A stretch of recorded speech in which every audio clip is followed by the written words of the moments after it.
还是有个问题，就是周边推销真的蛮尴尬的。就是我在周边要告诉你可以买我们券这件事情，他要走这个流程啊，这些事情好像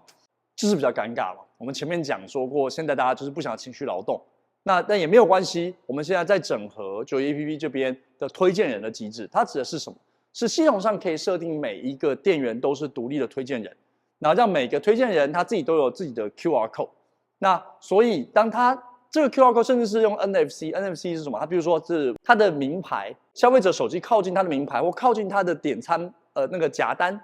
它的那个点餐夹单都可以自动跳出来去下载这个 APP 跟界面。透过这个路线下来，他下载 APP 的时候，这个人后面的消费就会自动绑定在这个店员。所以每一个店员店长，他可能带自己的 QR code， 他鼓励消费者下载扫码点餐或者下载 APP 的时候扫这个。那只要消费者一登录会员的时候，他就会绑定，那后面的消费就都会算在这个店员身上，所以不论他现场买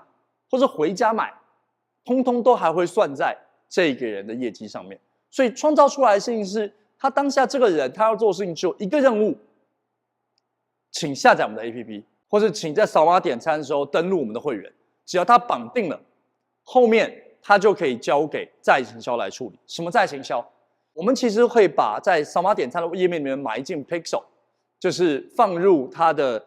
自动再行销的追踪码。就像我们有时候不知道大家有没有这个经验，去看 Agoda 的订房网，去看某个房间，然后看某个饭店，看完之后回到你的 IG 或你的 Facebook 里面，就会一直跳出刚刚看过那个的广告，类似概念的数位广告机制。那所以他现在只要进来，他看完你的这些东西之后，看完扫码点餐，看完你的这个页面之后，他离开之后就会再看到你的 Facebook 跟 IG 的广告推你的餐券或者商品。那所以他就可以在余韵犹存还上存的时候，余韵上存的时候，就我刚吃完林聪明砂锅鱼头从嘉义，然后在高铁正在回去台北的路上的时候，我看到他的广告，知道他有可以订宅配包，或者是可以在台北的店门市也使用的餐券。那我可能就会想说啊，这是刚刚服务生跟我讲的这个东西，那我可能就有相当的几率会去购买它。因此，这个服务人员他当下要做的事情，就从本来要做3个步骤，他要做推广他下载 APP， 第2个事情是推荐他、说服他购买，第3个是完成交易。这3件事情变成只有1件，他只要告诉他你登录或是下载，那之后他只要口头上他有印象说我们有这个券很划算，他后面就自然会有广告跟进，让他看到这些事情。那为什么我们说这件事情在台湾会有效的原因，是因为台湾其实一直没有小费的空间。你想想看，你对于某个店去餐厅的时候，你很喜欢某个店长或某个店员的服务的时候，你可以怎么回馈他？没有办法，现在在台湾是没有办法做这样的回馈的，所以因为我们没有小费的制度，那所以我们认为他这个制度是能够让服务人员发现他个人可以做个人业绩。那如果你的消费者喜欢你，你的客人喜欢你，你就可以很自然说，王老板您这么常来，就是不然就要买个券，你存在我们这边，那你还可以打折扣，也帮我做个业绩。那台湾可以做的原因之一，是因为台湾有非常多的中小企业。下次大家可以试试看，你去餐厅结账的时候，柜台那边等一下，观察1000元客单价以上的餐厅，每10组客户里面有几组会报统编。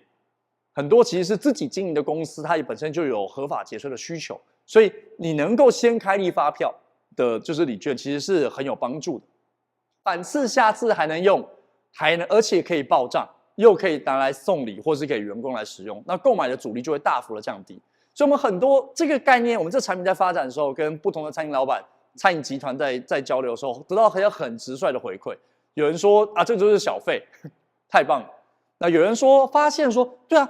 比起现场的用餐，他如果宅配一个商品的时候，订单价值是他现在的10倍，那就最后说哇，那我就可以不只是卖年菜的。以前很多中式的餐厅，它唯一能做商品包的就只有年菜，它有些其他小的东西其实没有那么容易做销售，更不要讲礼券这件事情。但现在这个他就说我可以卖的东西就变多了。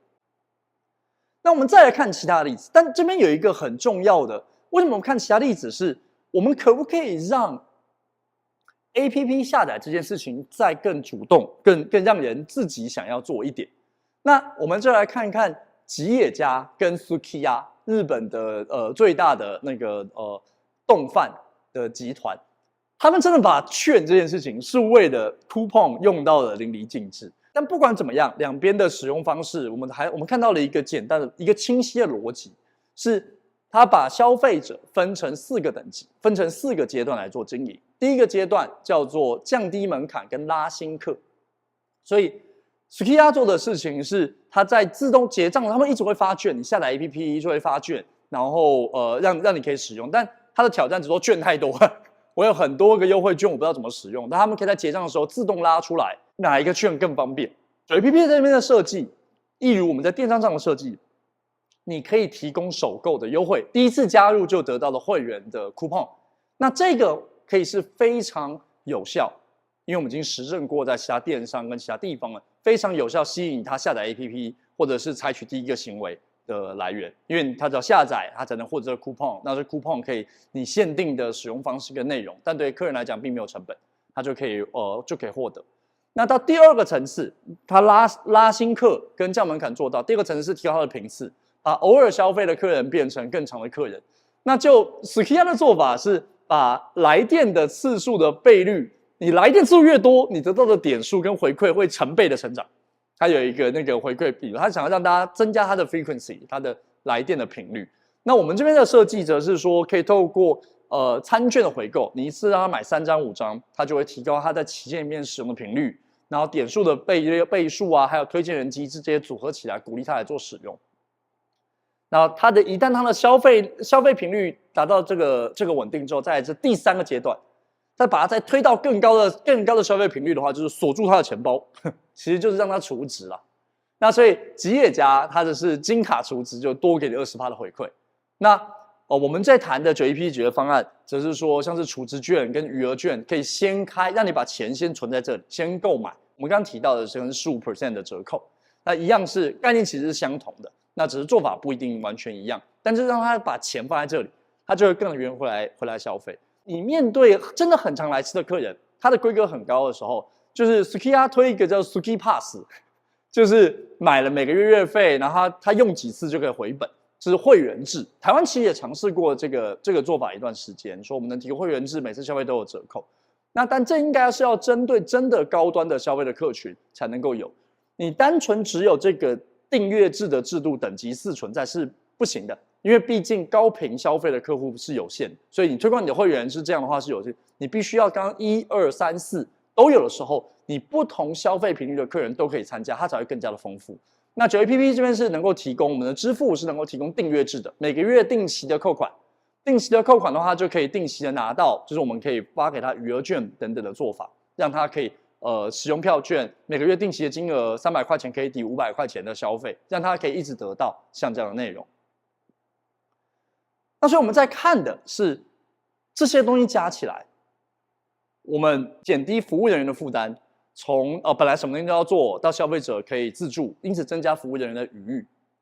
到就是我们增加你能够买的商品，不只是品项，你现在可以销售餐券，而且是消费者容易购买，然后容易使用的，再到帮服务人员设计他的推荐人可以认个人业绩的机制，让每个人销售都可以看得到，